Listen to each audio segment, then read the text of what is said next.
Thank you, Madam Toastmaster, fellow Toastmasters, and guests wherever you are. Communication in any relationship is such an important thing. And last week we all heard about one dimension of that. But today I want to talk about how the differences between male and female brains are organized that lead to a lot of this confusion. And part of the confusion is, well, I'm not sure if men are indeed from Mars and women are from Venus, but we do speak the same words but mean different things. One way to understand a little bit about it is that think about colors. Now, for men, colors are like those little crayon boxes with 8 primary colors. Red, blue, yellow, green, orange, maybe purple. But for women, color is like that huge box with all the different crayons in it. And they have all these weird words for it. Canary, lavender, peach. Now, to a guy, a canary is a bird, lavender is a flower, peach is a fruit, and chartreuse is just a word that somebody made up to mess with us guys. That's not even a color. That can't be a color. But that also applies to emotions as well. See, for men, emotions are like that 8 crayon box of primary colors. We have primary emotions: mad, sad, glad, hungry, horny. That covers it for us. But for women, emotions are so much more subtle. Emotions are like that huge box of crayons, in which the exact one gets taken out, and it's not red or blue, it's rose or chartreuse, whatever that is. That difference implies that when we use the same words, even for emotions, they mean different things.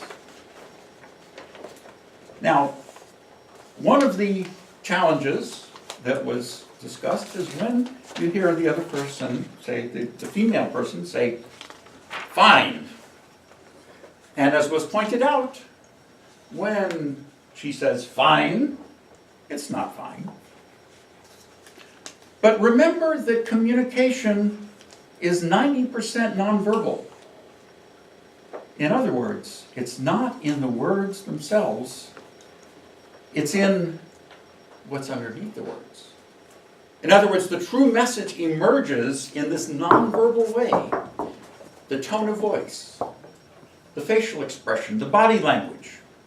So to be an effective listener, you need to pay attention to what those are. And if you do, then you'll understand what that message is being. And in a little while, I'll talk about a way that you can facilitate that. Now, when a man says something is fine, it could very often be fine. But sometimes it isn't. See, now, when a woman says something is fine, she is actually inviting you to hear what is going on with her. Otherwise, it wouldn't be said that way. When a man says something is fine, even if it's not fine, he doesn't want to talk. His way of solving it is to just shut everything out and deal with it until everything truly becomes fine again. Whereas women often want to solve it by talking it out. And when that doesn't happen, upset feelings get caused. And you may even be giving your man the silent treatment. But because men like to process things in silence, I've got a clue for you. The silent treatment is not a punishment. We like that. Quiet.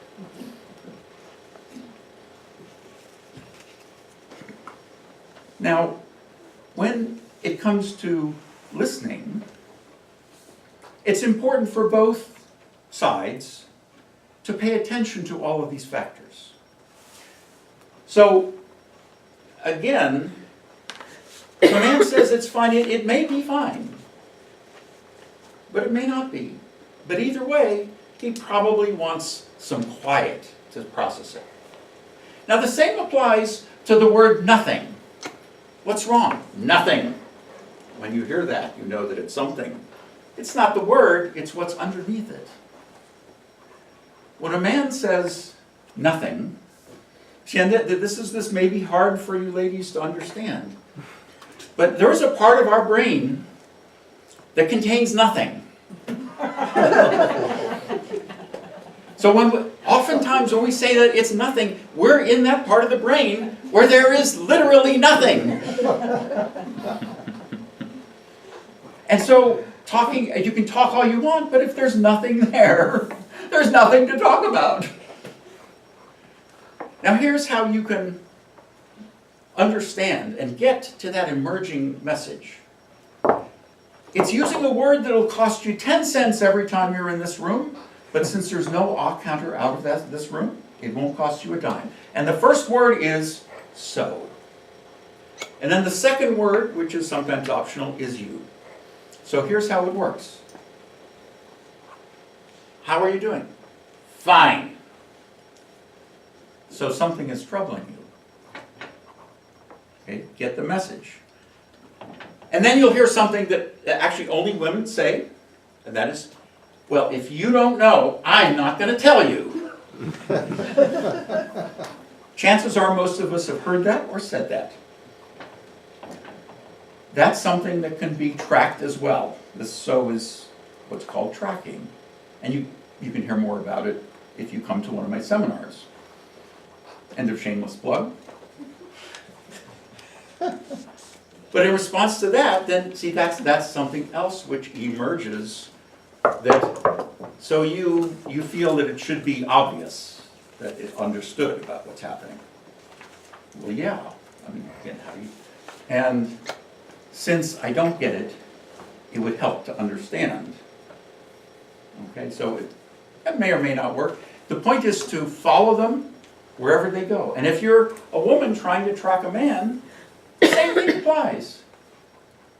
And the chances are he may reach a point where he says, I just don't want to talk about it now. Because chances are he wants to deal with it himself in silence. And so understand that there are two different languages going on here. And if you approach it with compassion, with empathy, then your relationship will become much more improved. Madam Toastmaster.